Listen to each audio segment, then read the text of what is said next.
Welcome to Wash Talk, everyone, the Carwash Podcast. I'm your host, Rich DiPaolo, and joining me today is Ben Branam with AutoBrite Company. Ben, thanks for taking some time to do this interview with me here today. I'm excited to be here. Thanks for having me on, and thanks for everybody to listen. I am pumped, so I'm so excited that I can't stop. So let's get started then. I could see you can't hold your excitement back, so let's get started. I'm noticing several trends occurring in the car wash industry, Ben, and that's these full-length tunnel car washes. They've never been more expensive to build, right? Several $1 million to build these full-length tunnel car washes, and certainly financing has become harder to obtain, and certainly more expensive these days compared to just a few years ago here. I'm also noticing that, due to the success of these reoccurring subscription-based services and unlimited wash programs, that several other markets, such as C-Store and gas station and Quick Lube, are also trying to get into the car wash business, or maybe freshen up the tunnel that they have on site. And they're on a fixed lot, right? So it's not like they can expand out their lot without purchasing more land. So the topic of today's discussion with you today, Ben, is on the potential of building or converting your tunnel into a compact tunnel, what's called a compact or a mini tunnel, right? So I'm hoping you can give us some background on why they might be a solution for folks out there looking to either build or convert a site that they have. But leading up to this discussion, Ben, you referenced mini tunnels as the quote-unquote next big thing in the car wash world. Why do you feel that way? going to be the next big thing because of all the stuff that you just said. The prices, where we can put them is the biggest thing. The flexibility of a mini tunnel over a big tunnel is just ginormous. We can squeeze them into tiny little lots. We can squeeze them into existing places. If we go to the micro tunnels that are 40 feet, 50 feet long, you can put them in the gas station on the same footprint that's already there. Most of the C-stores have this crappy IBA, and it's not the manufacturer's fault, because I know you guys are all car washers out there. It's not your fault that's manufacturing this thing. It's that they just don't care about it. They let it sit out there. It rusts. They never take care of it. They don't even check on it unless somebody comes in and yells at them because it didn't work and it stole their money. And that's just, model is going to die and not work. When you start putting the mini tunnels in there, yes, you have a bigger investment, but you actually have people that care about it and somebody there that's going to look at it. And then you can actually process all those cars and you don't have the guys standing there. So the flexibility to be able to squeeze that thing in anywhere, to have limited employees compared to the big ones, and the cost, because there's a lot less equipment in a 40-foot tunnel over a 180-foot tunnel, is just astronomical, the amount of price saving that you can do. And then on top of that, we all know that car wash is this hyper-local market.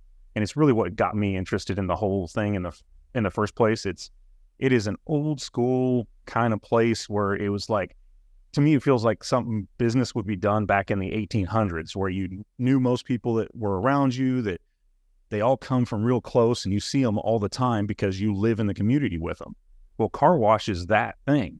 And so if we take a mini tunnel, we can start squeezing that mini tunnel closer and closer to where the population densities really are, instead of having to be on a main road with 30,000 plus car counts, because you got to do that many cars because you got that big of an investment. Yeah, one of the first articles I wrote on the car wash industry was describing it as like a sensory experience, with the lights and the brushes and the foam. It's certainly one to enlighten the senses as the customer is going through the wash. And I notice in your background there, you have a before and after picture. And if I'm not mistaken, I can see one of those cool belt conveyors there on the right side in the after photo. So I'm curious, are there any trade-offs, such as in automation or water recycling or services even, when building or converting to a compact tunnel versus an IBA or traditional tunnel? Everything has a plus and minus in the world. So going from a full 120, 180 foot tunnel down to like a 40-foot tunnel, you're going to lose how many cars you can process an hour. It's just the way life is. The 40-foot tunnel is never going to process 120, 130, 200 cars an hour. It's just not going to happen. The equipment's not designed for it, and you just can't shove that many cars through that little space. So you're going to give that up to the big tunnel. But other than that, the cleaning is going to be the same. Your time in the tunnel is almost exactly the same. You're looking at 3 minutes to spend, depending on how you set up your belt speed, just like every other tunnel out there. And all the other stuff, water reclaim, all the chemicals, all that stuff that you can do in a bigger tunnel, you can do in a smaller tunnel. You still get the light show you can put in there. You still get all the foam and the fluff that you can put in there. And honestly, I think we're going to, as a car wash industry, I'll make another prediction here. We're going to lay off some of that production value inside the tunnel because, like you said, sensory overload, and it's really expensive to do all those lights and all the foam and everything. I think we're going to cut back that a little bit, and our customers, the end user, is still going to love the show, but it's going to save us a lot of money as car wash operators. Love bold predictions on this show, Ben, and certainly I've heard that from other operators. Is when is it overkill, right? When is enough too much? So certainly a trend to look at and keep an eye on in the future for sure. But as far as the customer is concerned, wanting the clean, dry, and shiny at the end of the tunnel or the bay is paramount, right? Without that, they're not happy. They might have to go through the wash again if it did an inadequate job, which leads to customer dissatisfaction and increased costs for the operator. So since the cleaning time is shorter in a compact tunnel, how do today's mini tunnels provide the proper brush, chemical, and drying contact time with vehicles? Hopefully that's not something that's being sacrificed in these compact tunnels. The cleanliness of the car or the shininess is not sacrificed at all. It's kind of cool that you can get just as clean and shiny car out of these itty-bitty tunnels as you can the big ones. And really, the time is not a difference for your end user. The customer driving their car through, you're looking at 3 minutes to get through the mini tunnel or 3 minutes to get through the giant tunnel. It's just all about belt speed. Obviously, when you go through the mini tunnel, the belt speed is considerably lower than a giant tunnel because, well, you need a little more time to clean the vehicle. When you go through a 180-foot tunnel, you'd have 3 sets of wraps, 3 this, 3 that, 3 sets of brushes just on everything. 15 brushes in there. And with a mini tunnel, you're looking at 5 brushes in there. So you only get 1 set of wraps. You only get 1 top brush. You only get 1 rocker set pretty much. I mean, we can squeeze a couple in there, but it gets almost overkill like we talked about earlier. And we just slow the belt speed down. And so you're still getting that brush is touching the car for the same amount of time in the small space as the big space. So the car is getting just as clean. And with the car moving substantially slower through the actual tunnel, you're getting that dwell time on your chemicals still. So the car is coming out just as clean and just as shiny. But I'll give you the whole truth in advertising here is that drying is not as effective as it is in the big tunnels. When you have a big tunnel with 200 horsepower of dryers, you got the stacks and stacks, or you have 3 or 4 or 5 arches, and you got 40 or 50 feet of drying. Half your tunnel is drying sometimes because that's, to me, as a manufacturer, that's the hardest thing about doing the car wash. Clean and shiny, that's pretty simple with today's technology. The dry gets the tricky part, and we have different amounts of dry that everybody wants. So with this mini tunnel, you only get 1 arch, and that's it. You get 1 try at it, not multiple tries. So it's getting that, you really got to tune in the chemistry and everything else to get that car dry, so it's dry enough for your end consumer. And the cool thing about the tunnel, I mean, they're going to get about as dry as your IBAs do normally, because that's about how much horsepower you have in there. I mean, even one of our systems is as low as 20 horsepower on the dryers. That gets about as dry as 100 in one of the bigger tunnels, because we use a contour system. So we're packing a little more technology in there because it's a smaller space and we only get 1 try at it, So we're working on that. It's always a work in progress. You got to get it all dialed in. And then we have to figure out what is acceptable for our end user, our customer. We think in the car wash world that we need everything clean, dry, shiny, and it's got to be perfect. And it's just not. We work with detailers here at AutoBrite, and I sell detail chemicals and equipment to guys that do Ferraris, Porsches, rich people that want their cars absolutely perfect. And the guy will spend $400 to have somebody come out and detail their Ferrari, and they expect it to be perfect. And that guy will spend half a day to all day just cleaning the outside of that Ferrari. It's never going to be as clean as when we run it through the tunnels if you pay $400 to have somebody detail it. So we need to figure out what that acceptable level of clean and dry is. And that's our end user. If we can figure out what our end user wants and then do 5-10% better than the end user is expecting, we still get the wow factor and everybody is happy, and you get a really happy end user customer that's like, my car looks amazing. I love it. That's what we're looking for, and that's what we're tapping into the mini tunnels. So we got the shiny and the clean. Everybody that goes through the mini tunnels I've set up, they're loving it. They think it's amazing. The car is clean, it's shiny, and then the dry is acceptable. Okay, fair enough. So going back to your great background again, Ben, I see the before and after. What's involved in a conversion from an IBA or a self-serve to a mini tunnel? How much downtime should the operator or investor expect from going from the before to the after on your background there? And that's a cool question because it depends. Okay. Reality.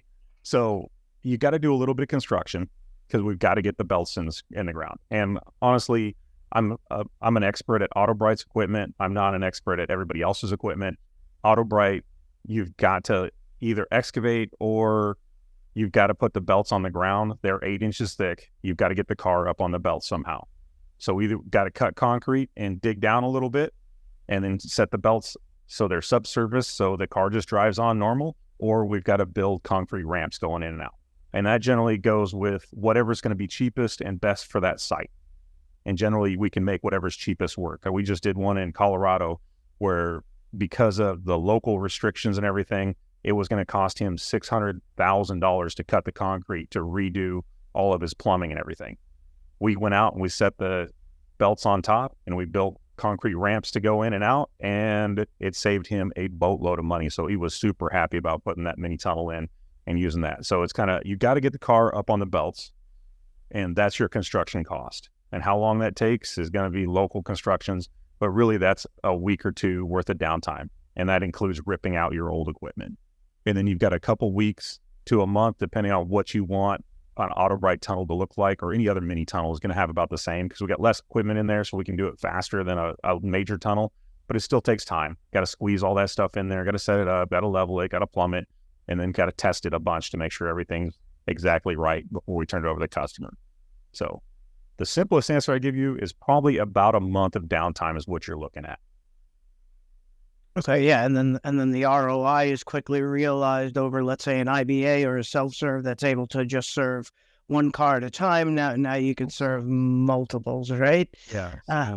These mini tunnels are real tunnels, so you have multiple cars in the tunnel at the same time. You have 2 or 3 cars. Even a 40-foot tunnel, you could have 2 cars in there at the same time going, and so that cuts your time down. The line is always moving, so you're going up, and we're talking processing speeds of, I set up tunnels at 30 to 50 cars per hour to go through. And then what's your best IBA going to do? And realistically too, remember this is a real tunnel. So it's 3 minutes for that customer to go through, whether you have your top wash or your bottom wash. In the IBA, you do a top wash. It's perfect because you make more money. And that's what we all want, is everybody to do the top wash, right? Right. But that IBA takes longer because it's got more passes. So with the tunnel, there's no difference. So you're really looking at 4X is our advertisement generally of how many cars you can process an hour versus an IBA. So yeah, you can, with a little bit of marketing and a little bit of hype, you can really make that money back pretty quickly when you 4X your amount of cars you can process a day. Okay, fair enough. Final question here for you, Ben. Are there any market segments or regions of the country that would most benefit from building or converting to a compact tunnel? There's 2 ones that we're playing with right now, and Okay. what we just did in a semi-rural area. So it doesn't have the population density to do a big tunnel. You just can't make enough money. There's not enough workers. I mean, we're all having that problem right now. But as a general rule, you could have one worker instead of 4 there per day and run a mini tunnel. And some of them were experimenting with 0 employees and run it like an IBA 24/7. So just a semi-rural place where there's not the population density to spend $10 million on a full-size tunnel, where you could do $1 million or so project on a mini tunnel and then be able to make money and the user to operate it yourself. I mean, you could do it yourself as a single person. I know more and more the industry is getting fragmented and we're becoming more and more PE money where there's big, huge corporations, but there's still, every time I go to the shows and everything, Rich, we all talk about it, but there is a boatload of single operators out there and mom and pop place.